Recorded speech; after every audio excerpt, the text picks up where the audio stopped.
el tribunal de Jesucristo no se refiere al juicio que Jesucristo tuvo, ¿verdad? Con el sumo sacerdote, con Pilato, con Caifás, sino que se refiere al tribunal donde nosotros vamos a ser evaluados y juzgados de acuerdo a nuestras obras. Entonces, la Biblia es muy claro que cuando tú mueras y tú tienes a Cristo en tu vida, la salvación no se puede perder. Pero ¿qué de esos pecados que no confesaste, verdad? ¿Y qué si mueres en pecado? ¿Y qué de las obras y la oportunidad que Dios nos dio para hacer y no hicimos? O sea, todos los cristianos vamos a ser juzgados cuando muramos. Vamos a ver cuándo, quiénes van a participar, cómo va a tener lugar, qué es lo que se va a evaluar y a juzgar. Pero no vamos a ser juzgados respecto a nuestra salvación, porque nuestra salvación ya fue juzgada, ¿verdad? Y regalada en la cruz de Cristo. Así que en la cruz de Cristo lo vamos a explicar todo muy bien, desde la A hasta la Z. En la cruz de Cristo, nuestro juicio se llevó a cabo hace 2000 años para todos los creyentes que hemos aceptado a Cristo como nuestro Salvador. Ya no hay condenación, ya no nos puede dos veces Dios juzgar. Entonces vamos a ser en el tribunal de Cristo, ya no juzgados para la condenación eterna, porque ya tenemos la salvación, pero nuestras obras y nuestra posición de autoridad y la fidelidad que hayamos demostrado en esta corta vida que tenemos en el tribunal de Jesucristo será manifestado. Uno de los pasajes más ricos acerca de este tribunal está en 1 Corintios 3, versículo del 10 en adelante. Y dice el apóstol Pablo, 1 Corintios 3, versículo 10 en adelante, conforme a la gracia de Dios que me ha sido dada, yo como perito arquitecto puse el fundamento, otro edifica encima, pero cada uno mire cómo sobre edifica. O sea, no le dejemos todo, ¿verdad? A los pastores, y si no he crecido porque no me han dado alimento, todos tenemos la responsabilidad, al haber recibido el Evangelio, al haber creído en él y al discipularnos, tenemos una responsabilidad de no solamente oír la palabra el domingo, sino que entre semana todos tenemos la responsabilidad de seguir comiendo en nuestra casa la palabra para edificar sobre el fundamento que está puesto en nuestras vidas, que es Jesucristo. Muy bien, dice el versículo 11, porque nadie puede poner otro fundamento que el que está puesto, el cual es Jesucristo. Y vean ustedes el versículo 12 en adelante. Y si sobre este fundamento alguno edificare, oro, plata, piedras preciosas, madero, heno, hojarasca, la obra de cada uno se hará manifiesta, porque el día la declarará, pues por el fuego será revelada, y la obra de cada uno, otra vez se manifiesta, cada uno de nosotros. Estamos edificando nuestra vida cristiana sobre dos clases de materiales. Las piedras preciosas, el oro, ¿verdad? Son materiales que no son combustibles. Pero la madera, el heno y la hojarasca, tú les prendes fuego y si haces una casa con eso, se consume con el fuego y desaparece. Entonces, nuestras obras que son hechas en la carne son madera, heno y hojarasca. Todo lo que hayamos hecho por conveniencia, por manipulación, por necesidad, o por, como dicen, voy a ayunar para que Dios me sane a mi hijo. Espérame tantito. Entonces, que Dios es un Dios falta de misericordia que está esperando para que, y le digas, mira, Señor, tengo 3 días sin comer. ¿Ya te puedes compadecer de mí, Señor? ¿Ahora sí me puedes sanar a mi hijo? Dios no es ese Dios. No es el Dios que la Biblia anuncia. El ayuno no es para torcerle la mano a Dios o para forzar a Dios a que encuentre un trabajo, voy a ayunar. Para que sea, mi esposa regrese, voy a ayunar. Ayunamos para poder tener un tiempo a solas con Dios y discernir su voluntad y su dirección. Voy a ayunar para que me dé sabiduría a Dios. ¿Cómo tratar con mi hijo? Así sí. Pero nunca ayunen. Voy a ayunar para que México sea salvo. Voy a ayunar para que esto se arregle. Oye, Dios no quiere sacrificios. Discúlpame, Dios no quiere ya sacrificios, quiere obediencia. Y nuestra obediencia es la mejor manera en la que Dios contesta nuestras oraciones inmediatamente. Entonces, aquí se nos habla que estamos edificando con diferentes materiales nuestra vida. Versículo 14, si permaneciere la obra de alguno que sobre edificó, recibirá recompensa. O sea, en el tribunal de Cristo, cada uno de nosotros vamos a estar delante de Él Él va a estar en una tarima como esta. Vamos a ver que la palabra que se tradujo tribunal es la palabra griega bema, con B de burro. Bema, que significa el podium donde los jueces en las Olimpiadas griegas les entregaban a los atletas las medallas de oro o las coronas de olivo. Entonces era como un podium donde se formaban todos los atletas que habían sido vencedores. Y ahí en ese podium les entregaban su corona de olivo. Este podium en la Biblia se llama el bema en el griego. Pues va a haber un podium igual, vamos a estar todos formados y cada uno de nosotros, cada uno vamos a ser juzgados individualmente. A cada uno de nosotros Dios va a manifestar lo que hicimos, lo que dejamos de hacer, nuestra fidelidad, nuestra hipocresía, lo que escondimos debajo del colchón, etcétera, etcétera. Ahí será manifestado públicamente en la luz. Y cada quien va a recibir lo que haya hecho o lo que haya guardado para Dios. Si la obra, versículo 15, de alguno se quemare, él sufrirá pérdida. Si bien él mismo será salvo, aunque así como por fuego. ¿No sabéis que sois el templo de Dios y que el Espíritu mora en vosotros? Si alguno destruye el templo de Dios, Dios le destruirá a él, porque el templo de Dios, el cual sois vosotros, santo es. Vean ahora 2 de Corintios, capítulo 5. 2 de Corintios, capítulo 5, versículo 10. Vamos a tratar de leer algunos versículos para establecer nuestro fundamento teológico. 2 de Corintios 5:10. Porque es necesario que todos nosotros, cuando Pablo dice todos nosotros, ¿de qué está hablando? De los cristianos. Aquí no está incluyendo a los no cristianos. Lo vamos a ver más adelante. Es necesario que todos nosotros, está hablándole a la iglesia, comparezcamos, y ahí está el bema, que se tradujo el tribunal de Jesucristo, para que cada uno reciba según lo que haya hecho mientras estaba en el cuerpo, sea bueno o sea malo. En este tribunal, en este juicio de los cristianos, todos nosotros vamos a recibir lo que hayamos hecho mientras estábamos en esta corta vida, desde que te convertiste hasta tu muerte. Ya antes de nuestra conversión, ningún pecado, que abortaste 5 veces, que mataste a 30 personas, que te decían la leona de Santa Julia, que te decían, ¿verdad?, lo peor. Antes de nuestra conversión, todos nuestros pecados han sido eternamente borrados.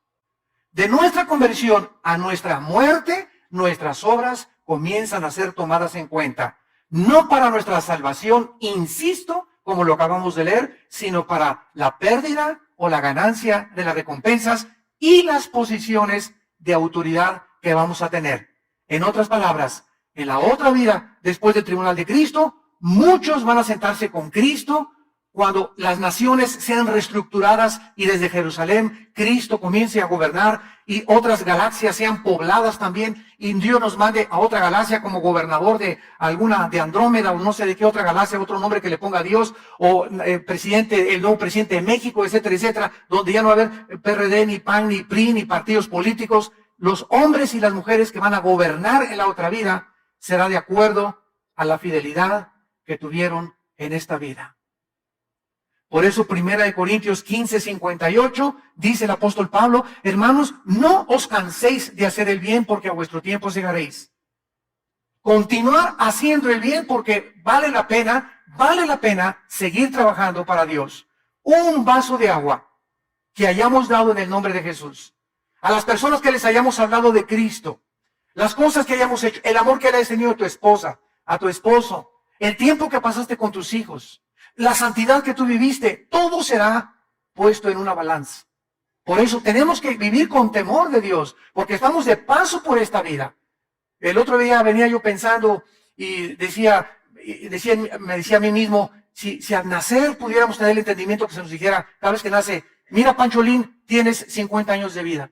Vas de paso por esta tierra. No amontones riquezas, no vivas para este mundo, vas de paso. Carmelita, vas de paso. Desde que nacemos tuviéramos la conciencia que vamos de paso, pues no haríamos, ¿verdad?, muchas veces lo que creemos que hacemos. Los jóvenes creen que la vida la tienen para ellos y que pueden tomar drogas y emborracharse y embarazar a la novia, y la novia se deja embarazar y se deja manosear por el novio y se divorcia uno y se va con otra buscando a quien la haga feliz, la otra está divorciando buscando a quien la haga feliz, y todos los seres humanos viven como animales sin saber que está establecido un juicio y que desde el momento que Dios levantó a Cristo entre los muertos nos garantiza que nosotros vamos a volver a vivir y vamos a ser juzgados en un día que se llama el día de Cristo o el tribunal de Cristo. A pesar de todo esto, existe mucha confusión acerca de quiénes serán los participantes de este juicio. ¿Cuándo se va a llevar el juicio o el tribunal? El propósito y las consecuencias. ¿Qué pasará con esos cristianos que murieron en pecado, por ejemplo? ¿Qué pasará con aquellos que dicen en la primera carta de Juan que cuando vengan a Cristo se van a alejar de Cristo avergonzados? ¿Qué acaso estas personas van a perder su salvación? ¿Qué significa perder recompensas? ¿Qué recompensas vamos a recibir y qué es lo que vamos a perder? Todo esto lo vamos a cubrir en esta serie preciosa. Muy bien, en este tribunal no habrá, vuelvo a insistir, ninguna condenación ni castigo judicial para los pecados de los cristianos confesados o no confesados. Juan 5:24. De cierto les digo, que cualquiera que oye mi palabra no vendrá a juicio. ¿A cuál juicio se refiere? Al juicio final del gran trono blanco, Apocalipsis 20, del 11 al 15. Este es otro juicio de los incrédulos. Vamos a mencionar también ese juicio. Cualquiera que oye mi palabra y crea que me envió, no vendrá a condenación. Esa palabra condenación, crino, con K, en el griego significa juicio judicial, condenatorio o sentencia. Cualquiera que crea en mí y me acepte como su Salvador, jamás podrá ser condenado 2 veces. ¿Por qué? Porque yo ya pagué por todos tus pecados en la cruz del Calvario. Y si hubiera algún pecado en tu vida por el cual se tiene que pagar, Cristo tendría que volver a morir 2 veces. Esta es la razón por la cual la salvación no es por las obras. El otro día me dijo un hermano, oye, pero yo todavía no sé si se pierde la salvación o no se pierde la salvación. Le dije, cuando Cristo murió, ¿por cuántos pecados murió en la cruz? ¿Por tus pecados pasados, presentes o futuros? Él mismo me lo contestó. Murió por mis pecados pasados, presentes y futuros, porque él dijo, concluido está, terminado está, se acabó, no hay nada más que agregarle a su muerte en la cruz. Entonces, si muero en pecado, me dijo él, me voy al cielo. Le dije, sí, te vas al cielo, claro que te vas al cielo. Pero, ¿sabes una cosa? Después vas a hacer, en el tribunal de Cristo, vas a enfrentar esos pecados. Y vamos a ver en esta serie cuáles son las consecuencias de cristianos que creen que como no se pierde la salvación, pueden vivir con libertad o con libertinaje. Dice Gálatas 5:10, a libertad fuimos llamados, solamente que no usemos como ocasión de pecar la libertad que Dios nos ha dado. Romanos 6, que pues pecaremos para que la gracia de Dios abunde, de ninguna manera, dice el apóstol Pablo. Porque los que hemos sido bautizados en Cristo, hemos sido bautizados en su muerte, en su sepultura y en su resurrección. Cualquier persona que diga, como no se pierde la salvación, voy a pecar, esa persona no es salva. Porque cuando eres salvo, esa gracia de Dios, que nos es impartida por el Espíritu Santo, nos mueve a no querer pecar. Pecamos porque estamos en un cuerpo imperfecto. Y no hay nadie que no haya pecado más que Cristo. Pero cuando la gracia de Dios está en tu vida, ya no quieres pecar. Y cuando pecas, lloras y te frustras y te amargas y te sientes mal. ¿Qué hice, Dios mío? Antes de que tuviéramos a Cristo, pecabas como si comieras una concha, te la metes a la boca, te limpias la boca y dices, no he hecho nada. Dormías, ¿verdad? Como si nada. Y seguías pecando y pecando y pecando y matabas y fornicabas y pornografía y no tenías ningún sentimiento de culpa en tu corazón. ¿Por qué? Porque no tenías al Espíritu Santo. Pero cuando recibimos a Cristo, el Espíritu Santo entra a nuestra vida para convencernos, para no dejarnos ya tranquilos. Dice en Efesios, no apaguéis la obra del Espíritu Santo. Porque hay cristianos que si siguen pecando y siguen pecando y siguen pecando, llega un momento en que el Espíritu Santo, dice desde Génesis 6, mi espíritu no contenderá contra el hombre. El Espíritu Santo te deja, lo apagas dentro de ti, ¿qué significa que se apaga el Espíritu Santo? No significa que perdemos la salvación, significa que le quitamos el poder que Él nos quería dar para vivir para Dios. Las fuerzas que Él nos quería dar, las perdemos. El valor que Él nos quería dar para testificar, lo perdemos. Y como somos cristianos y vivimos en pecado, comenzamos a vivir tristes, frustrados, amargados, porque la persona más miserable de este mundo no son los no pecadores, sino los cristianos que viven en pecado. Porque viven con un pie en el mundo y con un pie con Cristo. Y como el Espíritu Santo no los deja y su conciencia los atormenta, viven miserables. Porque saben que lo que están haciendo es malo, pero no quieren dejar el pecado y no creen que el poder de Dios es más grande para ayudarnos a salir del hoyo en que muchas veces podemos caer. Veamos ahora en Hebreos capítulo 10 estas verdades que acabamos de enunciar en este momento para ir con la Biblia paso por paso en esta preciosa serie, El Tribunal de Jesucristo. Me encanta esta serie porque es una doctrina que une a la eclesiología con la escatología. La doctrina del Tribunal de Cristo, ahorita me explico, une la eclesiología, que es el estudio de la iglesia, con el estudio de las profecías. Porque la eclesiología nos motiva a vivir una vida santa.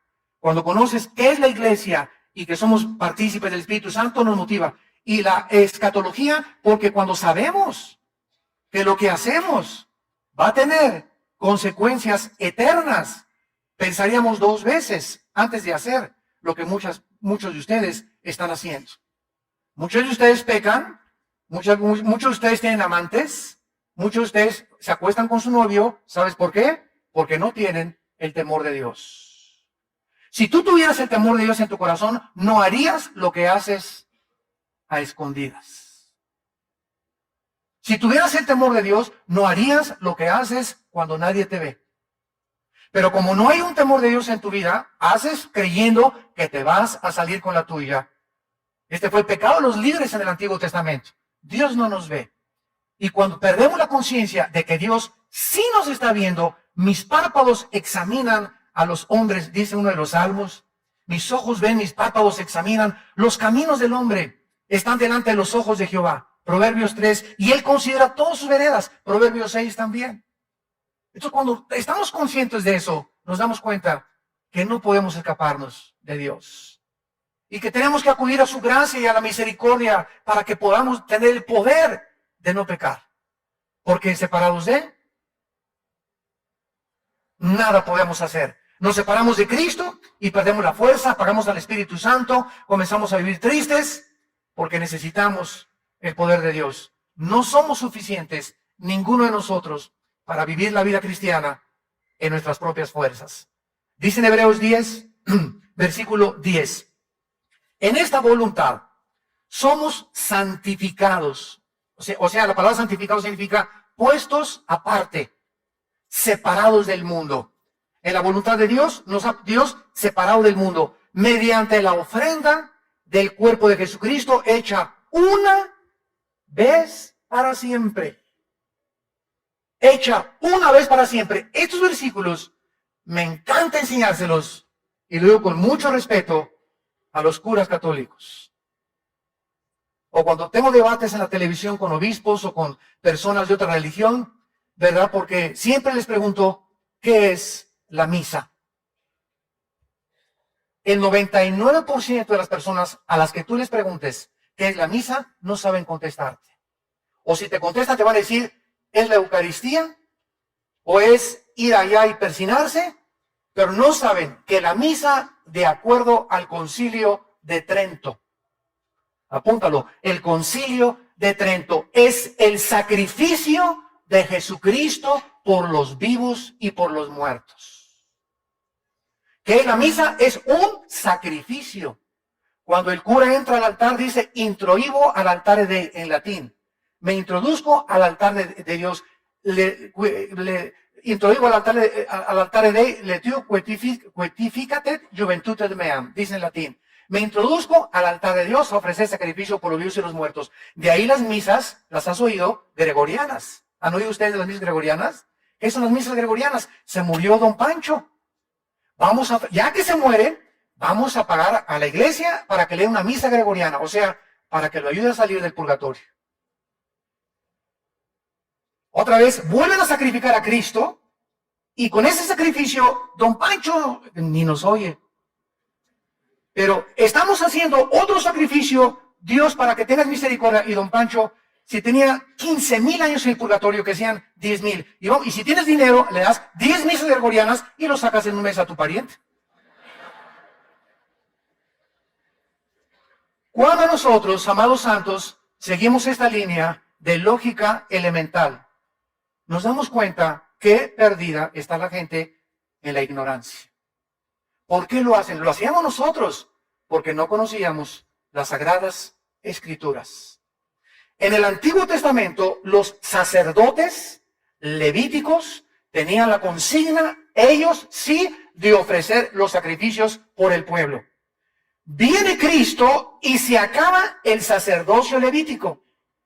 Y la iglesia romana se brincó la cruz y continuaron y han perpetuado el sacerdocio levítico, que ya no existe.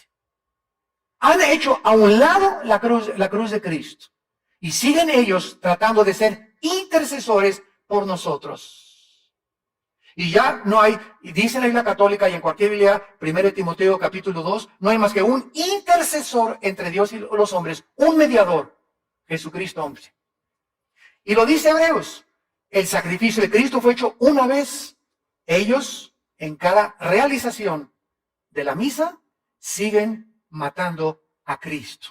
Lo siguen ofreciendo. Esto es cuando levantan la Eucaristía y comienzan a hacer todo. Entonces se acerca a la gente y les dan la hostia, que se llama la doctrina de la transubstanciación, donde bajo la bendición del sacerdote católico convierte eso en la sangre y en el cuerpo de Jesucristo. Y cuando la persona la toma, está recibiendo a Cristo. De lunes a viernes se le sale y lo vuelve a tomar el domingo. Y que dice la Biblia, ¿verdad? Juan 1:12, a los que le recibieron, nos dio la potestad de ser hechos hijos de Dios. Lo recibimos una sola vez.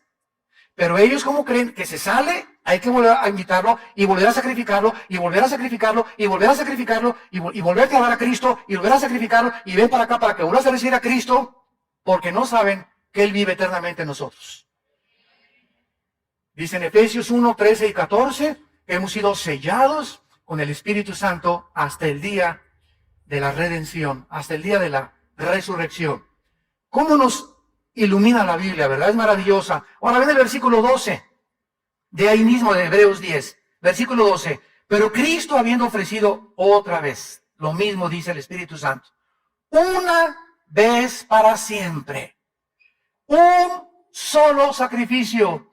Cura católico que me escuchas, con mucho respeto, no quiero abusar, ¿verdad?, de este conocimiento, pero ya deja de sacrificar a Cristo. Ya no vuelvas a celebrar misa si me estás escuchando, porque estás diciéndole que el sacrificio de Cristo no fue suficiente. Hecho una vez para siempre, un solo sacrificio por los pecados, se ha sentado a la diestra de Dios. Versículo 13, de ahí en adelante, esperando hasta que sus enemigos sean puestos por estrado de sus pies, porque con una sola ofrenda, otra vez, una vez para siempre, una vez para siempre, una sola ofrenda, con una sola ofrenda, con el sacrificio de Cristo, bastó para hacernos. ¡Qué tremenda revelación! Perfectos. La muerte de Cristo nos ha hecho perfectos para mientras estamos aquí en la vida. ¿Dice eso? Temporalmente. ¿Dice eso? A lo mejor tú traes la Biblia del Mormón. Nos hizo perfectos para siempre. La pregunta es, ¿somos perfectos? No. En nuestra actividad y en nuestra conducta, pero posicionalmente en el cielo nos ha bendecido con toda bendición espiritual. Estamos, Efesios 2, sentados ya con Cristo, descansando ya de que no tenemos que hacer nada, ni buenas obras, ni sacrificios para nuestros pecados, sentados con Él, esperando hasta que todo sea resuelto en este mundo. Y mientras tanto, aquí en la tierra estamos santificándonos, estamos llevando a cabo nuestra santificación. Se los voy a poner con otro ejemplo más claro.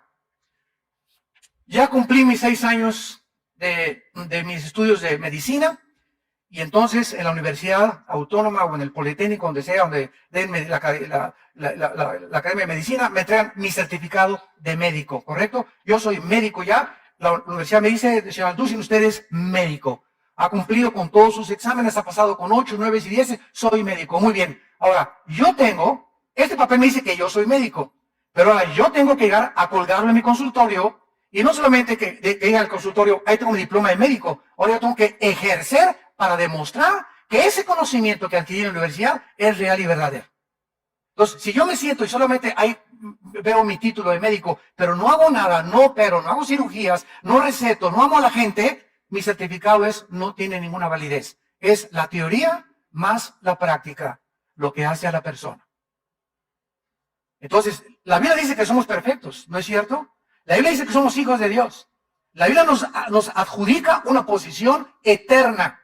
Pero estamos aquí abajo y nos damos cuenta que no somos perfectos físicamente, pero ante Dios lo somos.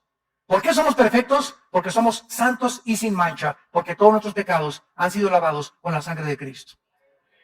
Y ahora mientras pecamos, ya no nos condena por esos pecados. Ahora solamente perdemos la comunión con Dios cuando pecamos los cristianos. La salvación no la podemos perder, perdemos la comunión con Él. Y las bendiciones que podíamos tener y las recompensas en la otra vida. Pero ante Dios somos perfectos, porque su Hijo fue perfecto, su justicia fue perfecta, su imputación de su justicia fue perfecta y su santidad, que es la santidad de Cristo, ¿verdad? Nos es imputada también a través de la santificación para que podamos ejercer una vida conforme al llamamiento que Dios nos ha hecho. Por eso dice Santiago, oye, tú me dices que es cristiano. Y andas ahí, ¿verdad? Ajúa, vivo aquí, te emborrachas cada fin de semana, ahí andas detrás de la chava como si nada, te acuestas con tu novio y estás en el coro de la iglesia, estás en la música de la iglesia y la gente comienza a decirnos a nosotros, oye, tú te dices cristiano y haces estas cosas.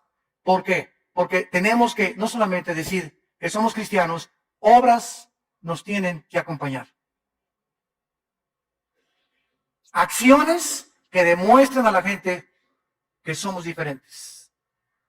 Que somos diferentes. No, don Pedro, ya no me echo ya no me emborracho con usted. Ay, sí, porque ya no le charrasqueado. No, pues ya, exactamente, Cristo me salvó. Oye, que todas mis amigas se acuestan con sus novios, pero yo no. Ay, sí eres la Santa Rita de Casia, ¿verdad? Díganme lo que quieran, pero yo conozco a Cristo y eso es una fornicación delante de Dios. Y no quiero tener el temor de Dios en mi vida. Y comenzamos a dar un testimonio que la gente busca. La gente cree más las acciones que las palabras. Muy bien, veamos ahora el tiempo y los participantes de este tribunal de Cristo. El tiempo cuando este tribunal se va a llevar a cabo, ¿cuándo será? ¿Antes del rapto? ¿En el momento del rapto? ¿A la mitad de la tribulación? ¿Al acabar la tribulación? ¿Antes del juicio del trono blanco o después? ¿En el milenio o después del milenio? ¿Cuándo se va a llevar a cabo? La Biblia es muy clara. Veamos cuándo vamos a ser juzgados en este tribunal. Lucas capítulo 14. Vamos a ver algunos pasajes que no nos van a dejar ninguna sombra de duda respecto al tiempo cuando se llevará a cabo este tribunal, este juicio o evaluación de nuestras obras. Dice Cristo en Lucas 14, versículo 13 y 14. Lucas 14, 13 y 14. Mas cuando hagas banquete, llama a los pobres, los mancos, los cojos, los ciegos, y serás bienaventurado o dichoso, que es lo mismo. Porque ellos no te pueden recompensar, pero te será recompensado, ahí está, cuando en la resurrección de los justos. ¿Cuándo recibiremos las recompensas? Cuando todos los justos seamos resucitados. ¿Cuándo se llevará esta resurrección? Primera de Tesalonicenses, capítulo 4, del 13 al 15. Hermanos, les escribo para que no se entristezcan como los demás que no tienen esperanza. Porque si Cristo murió y resucitó, también Dios traerá con Jesús a los que durmieron con él. Por esto digo que con voz de arcángel, con voz de trompeta y con voz de salvación, los muertos en Cristo resucitarán primero. Luego nosotros, los que quedamos, seremos arrebatados juntamente con ellos y así estaremos para siempre con el Señor. Por lo tanto, aliéntense con estas palabras. En el momento que desaparezcan millones de cristianos del planeta Tierra, en ese momento, ¿verdad? ¿A dónde vamos? Todos los que seamos raptados, puede ser hoy en la tarde. Puede ser, ni a lo mejor ni acabo el mensaje. Y muchos dicen, ¿dónde se fueron? Se los llevaron los ovnis, van a decir. Puede ser hoy en la noche, el arrebatamiento, porque no hay señales para el arrebatamiento. Para la segunda venida hay señales, y verán la señal del Hijo del Hombre. Pero para el arrebatamiento no hay señales. Es inminente en cualquier momento, el día y la hora, nadie la sabe. La segunda venida de Cristo sí es anunciada con muchas profecías y con muchas señales. Cuando dice vendré como ladrón en la noche, no se refiere a la segunda venida, se refiere al arrebatamiento. Porque si se refiriera a la segunda venida, pues entonces cuando el anticristo entre al templo y haga el sacrificio, Mateo 24, y ahí comienza la gran tribulación, lo único que tendríamos que hacer es comenzar a contar 3 años y medio. Y a los 3 años y medio sabríamos que venía Jesucristo y terminaría el Armagedón. Pero el día y la hora, nadie lo sabe, se refiere al rapto, al arrebatamiento de la iglesia. Por eso una cosa es el arrebatamiento, otra cosa es la segunda venida de Cristo. No es la misma cosa, el arrebatamiento de la segunda venida de Cristo no es lo mismo, porque el rapto viene sin anuncio, sin señales, sin ninguna prueba. Puede ser en cualquier momento. Veamos otro pasaje, 1 Corintios capítulo 3. Versículo 13. Voy a leer rápido, la obra de cada uno se hará manifiesta, porque el día, ese día, ya sabes qué es el día. ¿Qué día? Siempre que en el Nuevo Testamento, escúchenme estudiantes de la Biblia, vean, el día de Cristo, ese día se refiere al tribunal, al día en que vamos a ser juzgados. El día es el sujeto de la revelación y será un día revelado con el fuego. Ahora, el contexto que sigue a continuación se sigue desarrollando por los demás apóstoles, por ejemplo, en 1 de Pedro 5, versículo 4. Y cuando aparezca el príncipe de los pastores, vosotros recibiréis la corona incorruptible de gloria. Filipenses capítulo 2, versículo 16. Asidos de la palabra de vida, para que en el día de Cristo, subrayen siempre que vean el día de Cristo en su Biblia, para que en el día de Cristo yo pueda gloriarme, dice Pablo, de que no he corrido en vano, ni en vano he trabajado. Pablo le dice a los filipenses, estudien la Biblia, santifíquense, échenle ganas, gane las almas para el reino de Dios, ama a tu esposa, ama a tus hijos, pasa el mayor tiempo que puedas con tu familia, porque el mayor tiempo que pasemos con la familia es el tiempo más precioso que tenemos en esta vida. No con los amigos, no en el cine, aunque digo, no soy enemigo de películas que sean buenas, ¿verdad? Con buena clasificación. No en fiestas, y hay fiestas también buenas, pero dediquemos tiempo a la familia.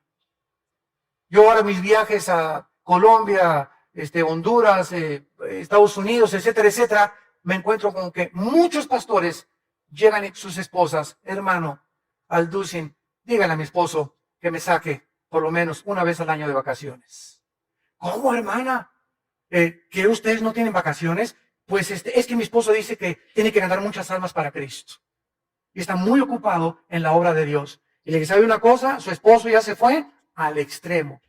Porque usted es la principal obra de Dios en su esposo. Porque nuestra esposa es nuestra principal oveja. Entonces podemos ganar el mundo y ser oscuridad en nuestra casa. Candil de la calle, oscuridad de la casa. Y así muchos muchachos también. Ay, por acá y por allá, iban a los campamentos y todo, y llegan a su casa, no se obedecen a sus papás, no se someten a los papás, no les dan buen testimonio, tienen mal testimonio en la escuela, pero eso sí, aleluya, gloria a Dios en los campamentos, y gracias a Dios que van a los campamentos, pero quiero que entiendas que lo que Dios aprecia es la vida en la familia. El matrimonio es el gimnasio del hogar. Hermanos, que usted no sabe la cara de dinosaurio de mi esposo. Vete acostumbrando porque el diablo la tiene peor, le digo. Es que usted no sabe que mi esposa, esto y el otro, es que precisamente el estar aguantando eso de tu esposa te está fortaleciendo. El estar aguantando eso a tu esposo te está fortaleciendo, te está blindando, te está dando carácter, te está dando paciencia, te está dando visión, te está acercando más a Dios, estás tratando de ya llorar por Dios. Padre Santo, te pido, te ruego. Todas esas cosas, esas presiones que tenemos, esos sufrimientos en el matrimonio, con los hijos, en la familia, sirven para formar nuestro carácter. Santiago 1, del 2 al 4. Tengan por sumo gozo cuando el dinosaurio te ladre. En el lenguaje de zapoteco. Tengan por sumo gozo cuando se hallen en diversas pruebas. Ay, hermano, no saben qué prueba me encuentro. Esas pruebas son una bendición. Me corrieron de mi trabajo, es una bendición porque mientras no ha sido por robo ni por fraude, Dios tiene lo mejor para ti. Dios está probando tu confianza en Él.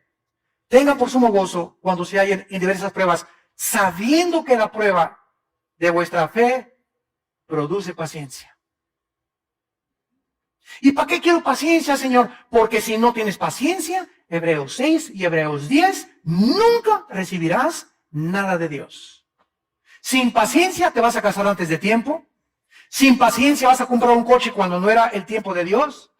Sin paciencia vas a inscribirte en una escuela que no debiste haberte inscrito y después de 2 años perdiste 2 años y vas a tener que regresar a otra materia o a otra carrera que realmente Dios quería para ti. ¿Por qué? Porque no tuviste nunca la paciencia para aguantar y esperar el tiempo de Dios.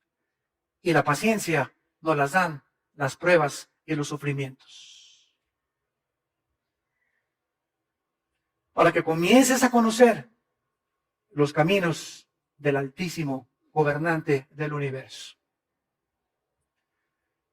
Dice en 2 Timoteo 4:8 el apóstol Pablo, ya para ser sacrificado o martirizado, 2 Timoteo 4:8, por lo demás, en las últimas palabras de Pablo, me está guardada la corona de justicia. Las coronas las vamos a estudiar mucho después, la cual me dará el Señor juez justo, otra vez se repite, en aquel día. Pablo estaba seguro que al morir él no iba a ser recompensado. Ahorita hay miles de cristianos en el cielo, desde Pentecostés hasta nuestros días. Y ninguno de los cristianos que están en el cielo, Apocalipsis 6, del 12 al 14, ninguno ha sido recompensado. Están esperando, se les han dado vestiduras blancas, están esperando el día de nuestra resurrección.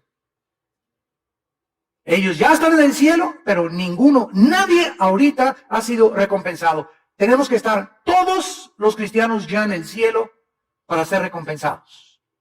Y en ese momento es cuando recibiremos los premios de Dios. Así pues, las recompensas de los santos, para dejarlo claramente establecido, van a ser entre el arrebatamiento de la iglesia y la segunda venida de Cristo a la tierra. Entre el arrebatamiento de la iglesia y en la segunda venida de Cristo va a haber un tiempo de 7 años de tribulación.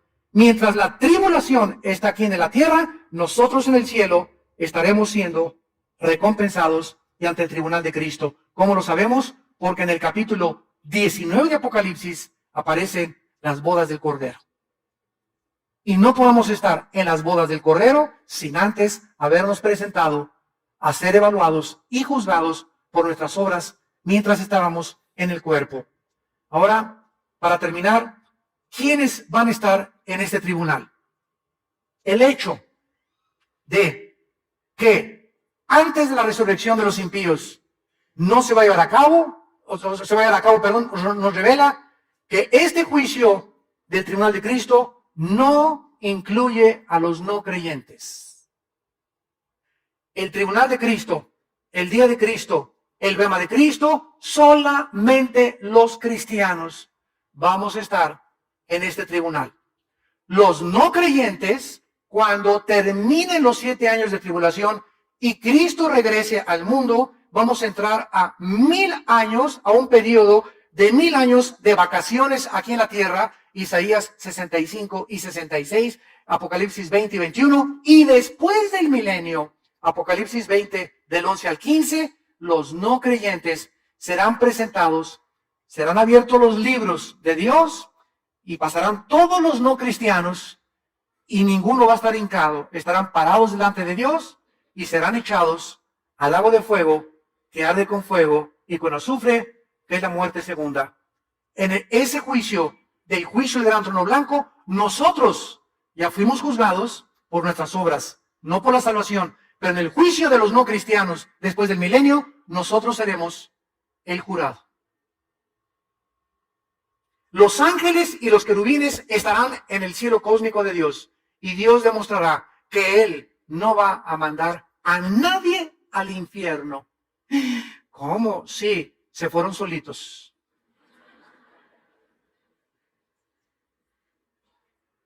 Una señora me dijo hace mucho tiempo, es que, oiga hermano, yo estoy seguro, Dios es bueno, Él no puede mandar, Él es amor, Él no manda a nadie al infierno. Le dije, amén, amén, amén, yo estoy de acuerdo con usted, hermana. Entonces el infierno no existe. Le dije, claro que sí existe. Dios no va a mandar a nadie, y por eso mandó a su Hijo a morir en una cruz. Por eso nos dejó la Biblia, por eso nos mandó al Espíritu Santo, por eso se sigue predicando el Evangelio a todo el mundo. Los que estén en el infierno es porque ellos escogieron pasar la eternidad ahí. No pudieron vivir contentos con los santos en esta vida, no podrán estar contentos en el cielo con nosotros tampoco. Porque para que vivas en el cielo, tienes que haberte acostumbrado a vivir con los santos de Dios, imperfectos en esta tierra. Una vez alguien me dijo, ay hermano, es que todas las iglesias apestan, todas las iglesias son imperfectas, todas las iglesias son una bola de hipócritas. Y yo le contesté, y le dije, ¿te acuerdas el arca de Noé? Ah, sí, claro que me acuerdo. Le dije, ¿te imaginas los olores que había dentro? Púchila. De popó de camello, de elefante, de canguro, de chango, de chita y de todo. Pero ¿sabes una cosa? A pesar de los malos olores, estaban lejos del juicio afuera de Dios al mundo. Entonces, es preferible pasar un tiempo con malos olores aquí en la iglesia, y la hermana huele feo, y la hermana tiene cara de hipócrita, y este hermano me hizo el otro, y todo. Es preferible aguantarnos y soportarnos y tolerarnos un poco de tiempo que estar en el juicio de Dios en el día de la tribulación. ¿Amén? Así es. Muy bien. En segundo lugar, este juicio no va a incluir, claro, a los no cristianos. En segundo lugar, los cristianos que se conviertan en la tribulación. Porque cuando el anticristo mande matar, ¿a quién va a matar? ¿A los ateos? No, ¿verdad? El anticristo va a mandar matar a judíos, mesiánicos, creyentes en Yeshua, en Jesús, y a cristianos como nosotros. Entonces, esos cristianos, Apocalipsis capítulo 7, están en el cielo, van a resucitar, están en el cielo, ellos no van a ser juzgados en este tribunal. Y durante el milenio no pueden estar incluidos tampoco en este evento.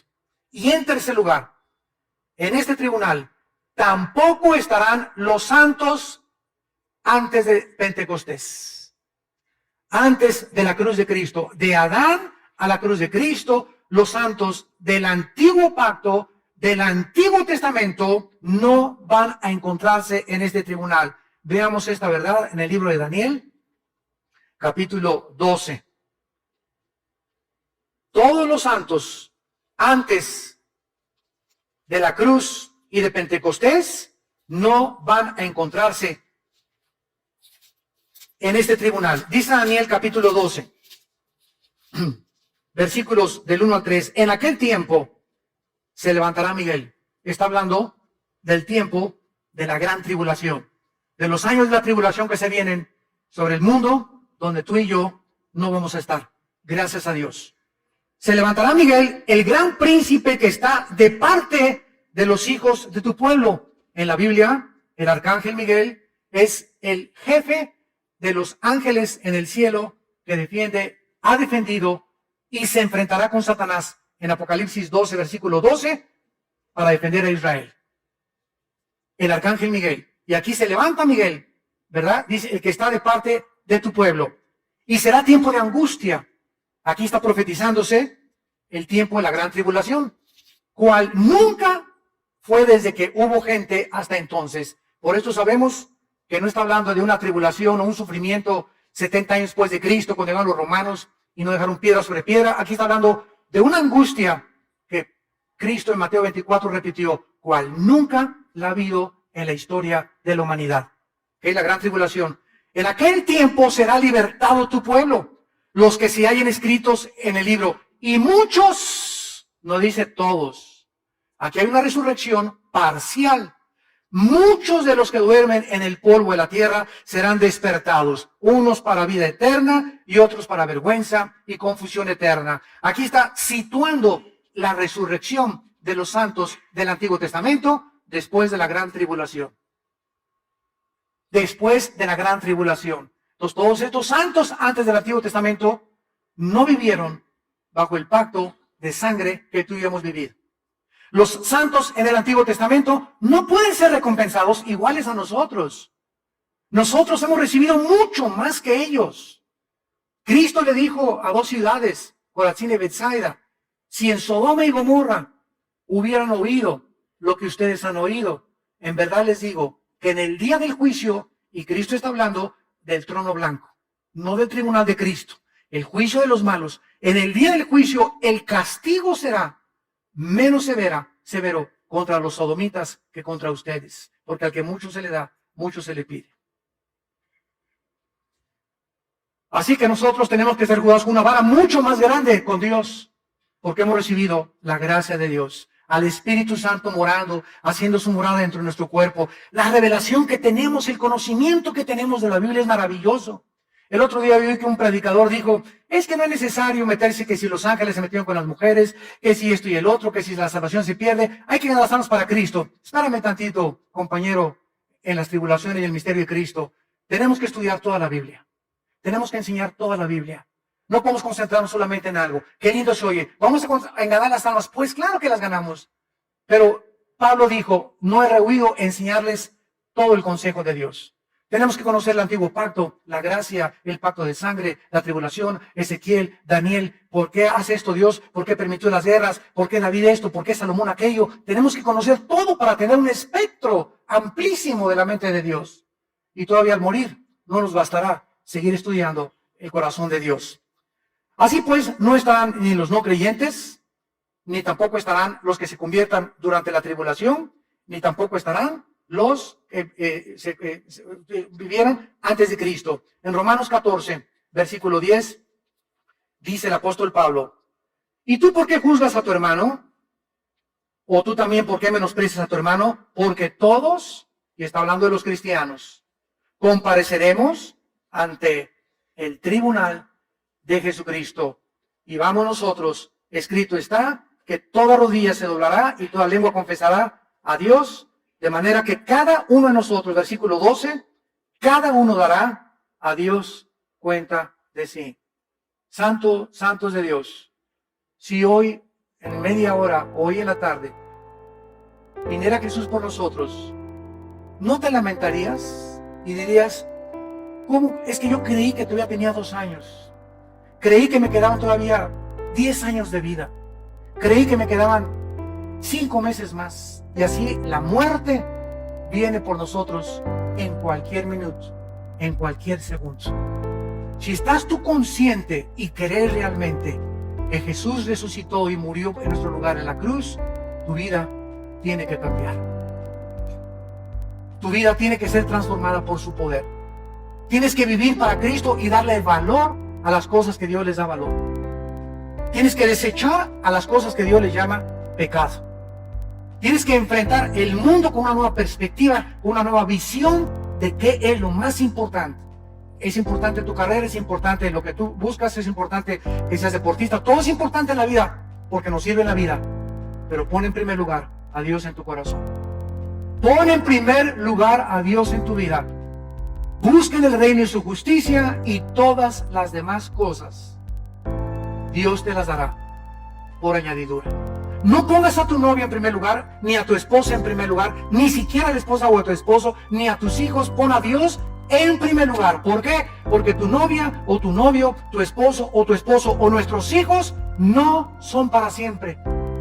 Algún día se va a morir tu mamá, tu esposo, tu esposa, tu hijo, tu perro, tu gato, tu loro, tu cotorro.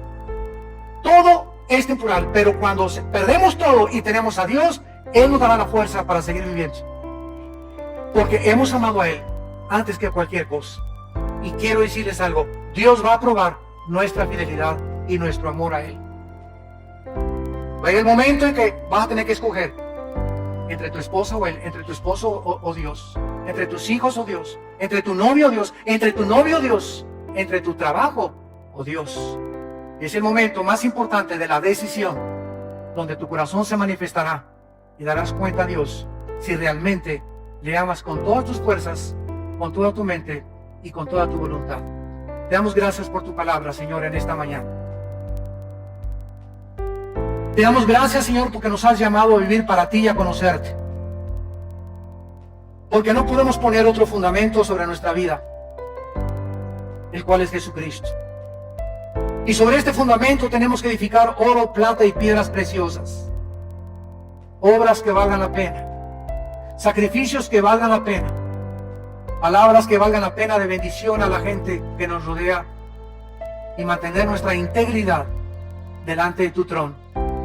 Porque la obra de cada uno de nosotros, todo lo que hayamos hecho, será juzgado, será evaluado en el tribunal de tu Hijo Jesucristo, quien murió y resucitó para que nosotros ya no vivamos para nosotros mismos.